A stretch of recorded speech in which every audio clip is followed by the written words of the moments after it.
جب نبی صلی اللہ علیہ وسلم بال حلق کرا کے فارغ ہوئے تو آپ صلی اللہ علیہ وسلم نے کرتا پہنا اور حضرت عائشہ صدیقہ رضی اللہ تعالیٰ عنہ نے آپ کو خوشبو لگائی۔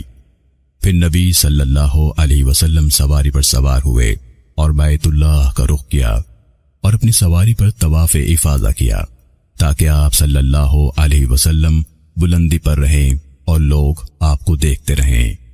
پھر آپ صلی اللہ علیہ وسلم زمزم کے کنویں کے پاس آئے اور اس سے پانی پیا۔ پھر اسی دن منا واپس تشریف لے گئے۔ آپ صلی اللہ علیہ وسلم ایامی تشریق کے تینوں دن زوال کے بعد کنکریاں مارنے جمرات کے پاس جاتے۔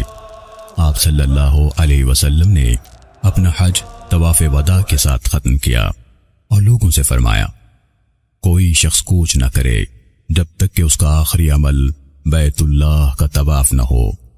پھر نبی صلی اللہ علیہ وسلم مدینے لوٹ گئے۔ اپنے ساتھ آپ نے زمزم کا کچھ پانی رکھ لیا۔